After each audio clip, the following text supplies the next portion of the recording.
सामने विष्णु का टेम्पल। हरिओम हरिओम मित्रों, सनातन ज्ञान की बात चल रही है और सनातन में धर्म के अनुसार तीर्थों का बड़ा महत्व है और तीर्थों में भी गया तीर्थ का अत्यंत जो है शुभ फलदायक उसको कहा गया है। और उसमें ख़ासतौर से गया में जाकर अपने पूर्वजों का श्राद्ध करने से बहुत ही पुण्य प्राप्त होता है और सभी जो हमारे पूर्वज हैं उन सबको मोक्ष की प्राप्ति होती है, ऐसा कहा जाता है।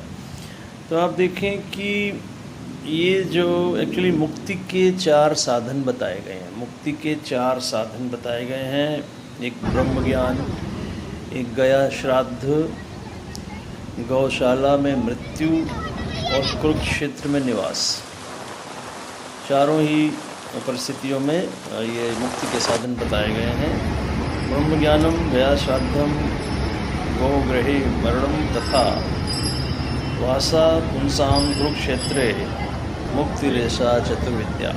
तो ये 4 बातें बताई गई हैं और गया जी की जो महिमा है उसके बारे में थोड़ा आपको बताऊंगा। यहाँ पर एक्चुअली हर व्यक्ति जो है, हर व्यक्ति ये चाहता है कि उसके अधिक से अधिक पुत्र हों।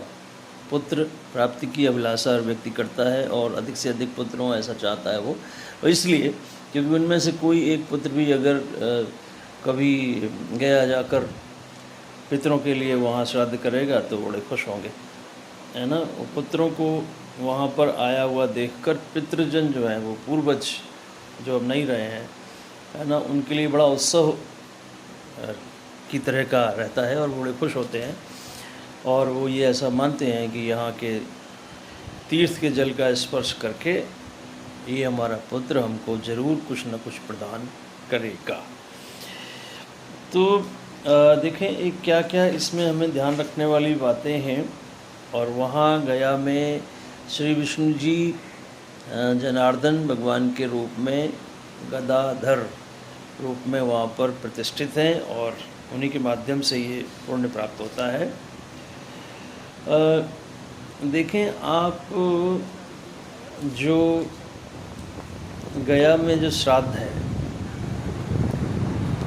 करने से ब्रह्म हत्या, सुरापान, स्वर्ण की चोरी, गुरु पत्नी गमन और तमाम जो महापातक जो गलत बातें हैं वे सब नष्ट हो जाती हैं वहाँ पर जाकर। और ख़ास तौर से अपने पूर्वजों में या कि वर्तमान समय में भी अगर ऐसा हुआ कि संस्कार रहित दशा में किसी की मृत्यु हो गई, जो मनुष्य पशु या चोरों के द्वारा मार दिए गए, जिनकी सर्प काटने से मृत्यु हो गई, तो वे सभी गया श्राद्ध कर्म से पुण्य प्राप्त करने के कारण बंधन मुक्त होकर स्वर्ग को प्राप्त हो जाते हैं।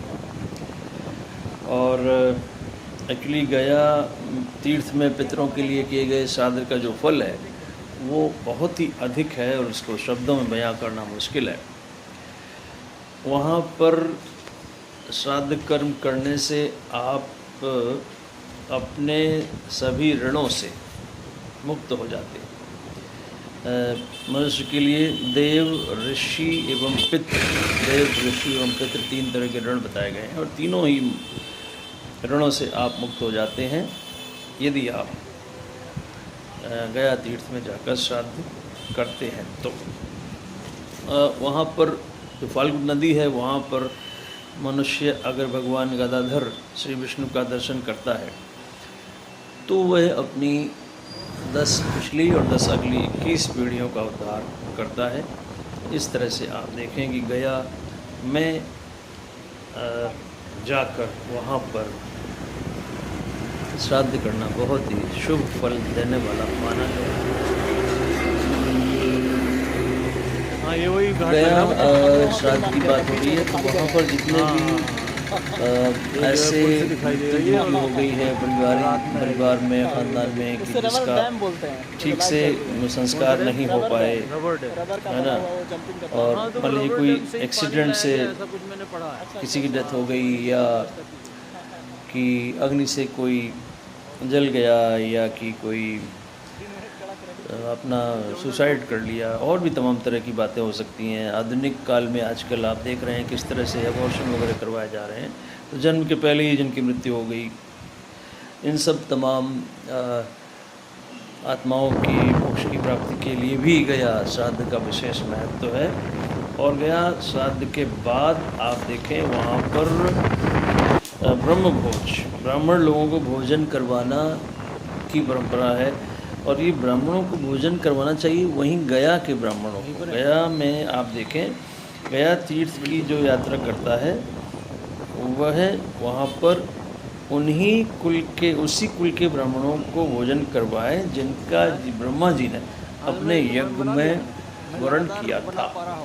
तो गया तीर्थ में एक्चुअली ब्रह्मपद और सोमपान नामक तीर्थ उन्हीं ब्राह्मणों के स्थान है, तो वही ब्राह्मण उस भोजन के हकदार हैं। ब्रह्म भोज जिसे कहते हैं, गया की श्राद्ध कर्म के बाद।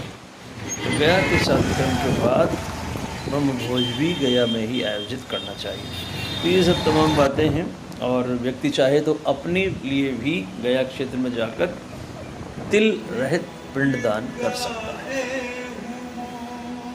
अपने लिए, स्वयं के लिए।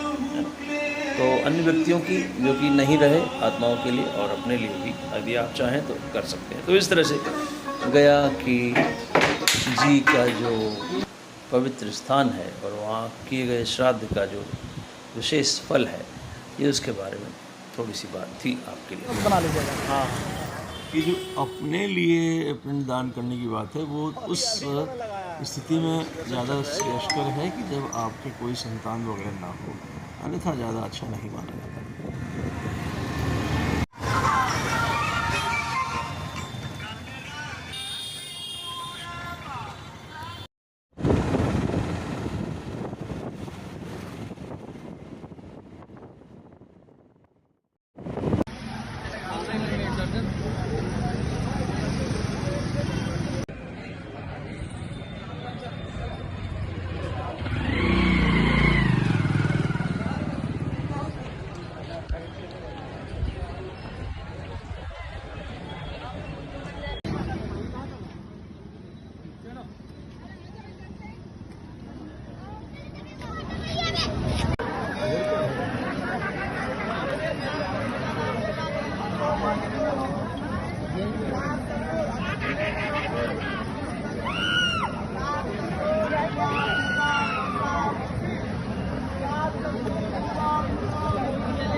अच्छा अच्छा, वो सामने विष्णु का टेम्पल।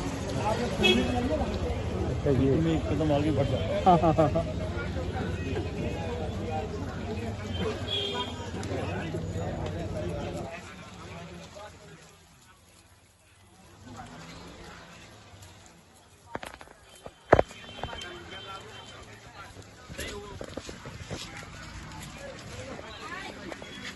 पापा